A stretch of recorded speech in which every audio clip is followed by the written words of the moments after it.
नमस्कार किसान भाइयों। फार्म वेट गुरु में आपका स्वागत है। मैं डॉक्टर सुनील। मैं आपको बताऊंगा कि हम आर्टिफिशियल इंसेमिनेशन जो हम करते हैं, अगर एआई करते हैं, और जो हम नेचुरल ब्रीडिंग करते हैं, तो उसमें क्या अंतर है। और कोई भी कंपनी अगर कोई भी बुल सिलेक्शन करती है एआई के लिए, तो उसमें क्या क्या वो चीज़ें देखती है। आज इसी के बारे में बात करेंगे कि हम बेस्ट ब्रीडिंग कैसे कर सकते हैं, कौन सी बेस्ट हो सकती है।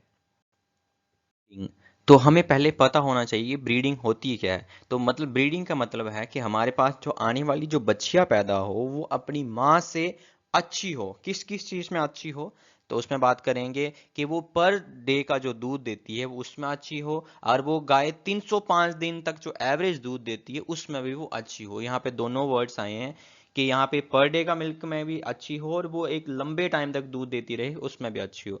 उसके दूध में ज़्यादा फैट और ज़्यादा एसएनएफ हो, माँ के दूध से ज़्यादा हो। उसके बाद डिजीज रेजिस्टेंस मिले उसको, कोई भी डिजीज है तो मेस्टाइटिस थनैला से आने वाली बच्चियां मुक्त हो, आरओपी से जेर ना फंसे, उसमें मिल्क फीवर ना हो। तो ये कंडीशन से आने वाली जो बच्चियां हो मुक्त रहे, तो ये जब चीजें होंगी, जब ये चीजें देखी जाएंगी, उसी को ब्रीडिंग बोलते हैं। कोई भी बुल यूज कर लिया उसको ब्रीडिंग नहीं बोल सकते। ब्रीडिंग मतलब ये नहीं है कि हमें आने वाली जनरेशन्स को सिर्फ बढ़ाना है या अदा करना है, उस जिससे कोई भी फायदा नहीं मिलेगा, उससे कोई भी फायदा नहीं होगा फिर ब्रीडिंग करने का। सिर्फ वो पॉपुलेशन बढ़ेगी, पॉपुलेशन बढ़ने से दूध नहीं बढ़ सकता फिर। इंडियन कंडीशंस के अनुसार अगर देखा जाए तो नेचुरल ब्रीडिंग 60% है, आर्टिफिशियल इंसेमिनेशन 40% है। मतलब अभी भी 100 गायों के पीछे जो 60 गायें हैं अभी भी उसमें नेचुरल ब्रीडिंग हो रही है, नेचुरल मेटिंग हो रही है अभी भी, और 40% में आर्टिफिशियल इंसेमिनेशन हो रही है। देखिए अभी भी काफ़ी बड़ा ये जो है कि अभी इसको हो रहा है कि हमें नेचुरल ब्रीडिंग पे अभी भी जो लोग शिफ्ट हो रहे हैं वो 60% हो रहे हैं। तो ये क्या कारण है, ये हमें समझने पड़ेंगे। क्या फ़ायदा, किस चीज़ में हमें ज़्यादा फ़ायदा मिलेगा, वो भी हमें समझना पड़ेगा।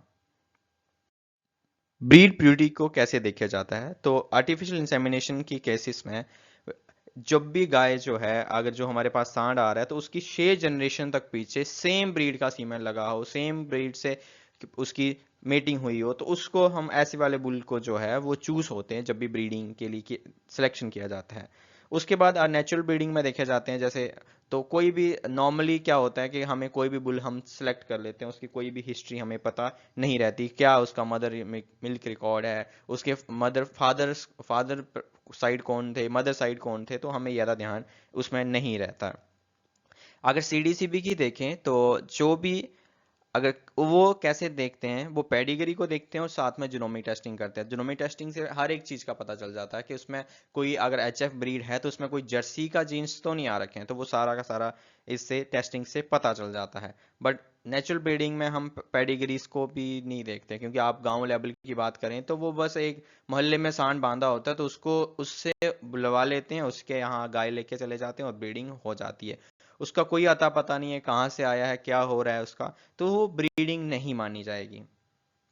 ट्रेड सिलेक्शन मतलब अगर क्या किस चीज़ पे हम काम करें, अगर हम ब्रीडिंग करें तो दूध पे काम करें, किसी और पे काम करें। तो अगर हिंदुस्तान की बात किया जाए तो अभी भी दूध पे ही काम किया जाता है कि कितना दूध आने वाली जनरेशन में बढ़ेगा। तो इसमें जीनोमिक एस्टिमेटेड ब्रीडिंग वैल्यू निकाली जाती है पीटीए मिल्क के ऊपर, मतलब प्रिडिक्टिव ट्रांसमिटिंग एबिलिटी कितनी है दूध की, मतलब जो सांड हम यूज़ करें उसके डीएनए में कितना दूध है, कितने दूध की क्षमता है उसमें। तो इसमें रिलायबिलिटी जो है वो नहीं है कि एक्चुअली में अगर वो 3000 लीटर उसके पास कैपेसिटी है उसके डीएनए में, तो आने वाली बच्चिया में कितना लीटर ट्रांसफर होगा, ये अभी भी रिलायबिलिटी में नहीं पता चल रहा है, क्योंकि हमारे अभी हिंदुस्तान में इतना ज़्यादा डाटा नहीं है हर एक ब्रीड का। तो हमारे यहाँ ब्रीड जो अवेलेबल है, मुर्रा है, साहिवाल है, गिर है, क्रॉस ब्रीड है, इनकी जो है जीईबी भी निकाली जाती है। तो हमें इसमें हेल्प भी कर सकते हैं गवर्नमेंट की, तो इसमें हम फार्मर्स मिल के ऐसा कर सकते हैं, हमारे पास अगर मोर देन 20 लीटर वाली गाय भैंस है जो इस ब्रीड में आती हैं, तो हम इसका जो सैंपल है अपने से काफ लैब में सेंड करें, ताकि उनके पास अच्छा अच्छा डाटा आता रहे और वो फिर कंपैरिजन करें और रिलायबिलिटी फिर निकालने की काम करते रहें।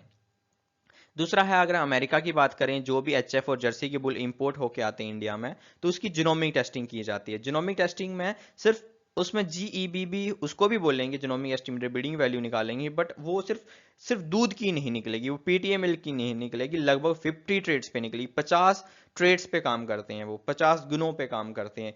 दूध है तो दूध कितना बढ़ेगा, दूध में फैट है, प्रोटीन है, कितना होगा, कितने लंबे टाइम तक दूध देगी, तो मतलब ये समझ सकते हैं कि 50 ट्रेड्स पे काम होता है। तो उसमें टोटल परफॉर्मेंस इंडेक्स निकाला जाता है और जर्सी परफॉर्मेंस इंडेक्स निकाला जाता है जर्सी में, और टीपीआई निकाली जाती है एचएफ में।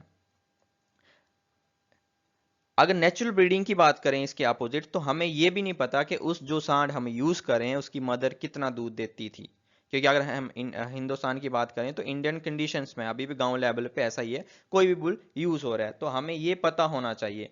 दूसरा है कि एक्चुअली में अगर उसकी बच्चियां आ भी जाएगी तो कितना दूध देगी, देगी या नहीं देगी, ये भी एक क्वेश्चन मार्क हमेशा आपके मन में रहेगा रहेगा।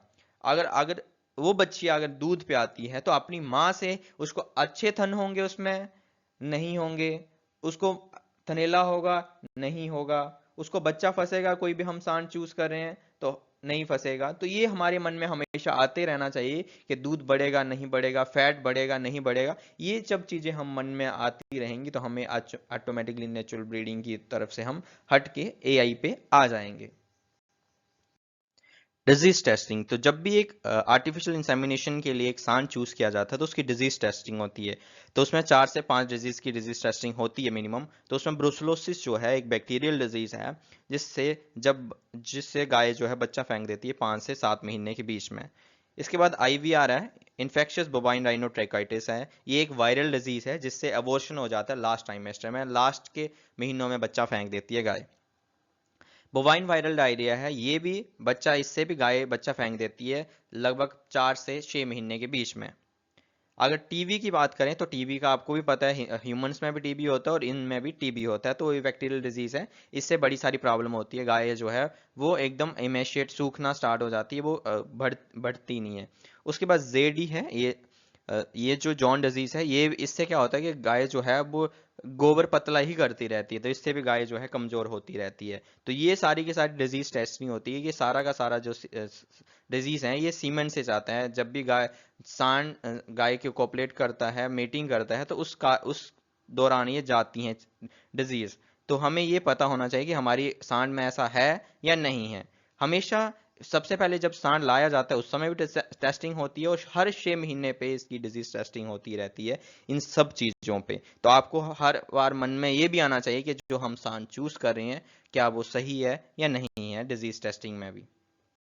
डिजीज टेस्टिंग के साथ साथ जेनेटिक टेस्ट भी होते हैं। उसमें जेनेटिक टेस्टिंग में सबसे पहले आता है कैरियोटाइपिंग। तो कैरियोटाइपिंग में क्या पता चलता है हमें कि जो सांड है उसका जो क्रोमोसोम्स हैं वो कैसे हैं, उनके कोई क्रोमोसोम्स में गड़बड़ तो नहीं है। तो अगर क्रोमोसोम में गड़बड़ होती है, तो जैसे आप देख पा रहे हैं किसी बच्चियां जब आती हैं तो उनकी आंख नहीं होती है, किसी के कान नहीं होते हैं, किसी के 4 टांगे बजाय 5 टांगे होती हैं। तो ये सब चीजें फिर आएंगी अगर कैरियोटाइप सही नहीं है, उसका क्रोमोसोम सारे के सारे सही नहीं है।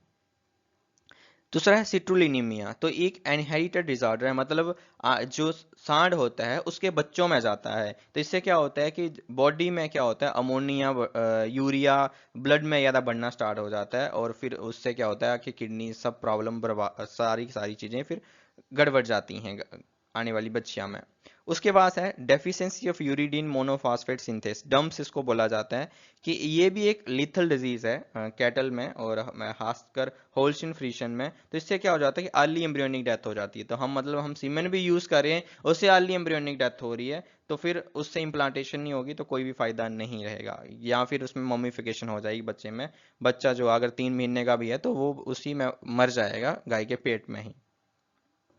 बोवाइन ल्यूकोसाइट एडेजन डेफिशिएंसी, तो इसको ब्लैड बोलते हैं। तो ये भी एक जो सांड से आने वाले बच्चों में ट्रांसफर होती है एक डिजीज जो है। इससे क्या होता है कि जो भी गाय का बच्चा आता है, फीमेल काफ आती है, तो वो 2 महीने के अंदर अंदर ही जो मर जाती है, तो उसमें कोई भी फायदा नहीं रहता। तो ये सारी की सारी डिजीज टेस्टिंग होती हैं जब भी हम बात करते हैं। तो इसके सिवा फैक्टर 11 डेफिशिएंसी, तो इससे क्या होता है कि अगर ये भी जो है आने वाले बच्चों में ट्रांसफर होती है, इससे क्या होता है कि जब भी बच्चा आएगा तो उसमें थोड़ी थोड़ी ब्लीडिंग होती रहती है, ब्लीडिंग होती रहेगी ऑटोमेटिकली, बिना लगे भी ब्लीडिंग होती रहेगी, और ब्लीडिंग होती रहेगी तो वो बच्चे की जान चली जाएगी। अगर थोड़ी सी लगती भी है तब भी ज़्यादा ब्लीडिंग होती रहेगी। इसलिए आर्टिफिशियल इंसेमिनेशन और नेचुरल ब्रीडिंग में आपको ये अंतर मिलेगा कि आपको डिजीज टेस्टेड सांड मिलेंगे आर्टिफिशियल इंसेमिनेशन में। नेचुरल ब्रीडिंग में आपको ये नहीं पता, क्योंकि आपने कोई भी उसकी टेस्टिंग नहीं करवाई होगी, तो उससे कोई फायदा नहीं हुआ कि अगर उसमें कोई डिजीज ट्रांसफर हो रही है, कोई जेनेटिक ट्रेड्स में तो नहीं है गड़बड़, कोई जेनेटिक टेस्ट उसके सही हैं क्या नहीं है, ये हमें नहीं पता चल पाएगा जब भी हम नेचुरल ब्रीडिंग करेंगे। तो आप देख पा रहे हैं इतने ज़्यादा टेस्ट होने के बाद ही एक सांड चूज किया जाता है, तो उसके बाद ही आपके यहाँ आता है और उसकी फिर बच्ची आती है। तो हमें हर एक चीज पता है कि हमारे आने वाली बच्चियों में हर एक चीज अच्छी होगी नहीं होगी आर्टिफिशियल इंसेमिनेशन में। धन्यवाद किसान भाइयों। कोई भी आपको मन में क्वेश्चन आता है तो आप कमेंट्स में टाइप कर सकते हैं, मैं उसका आंसर दूंगा। धन्यवाद।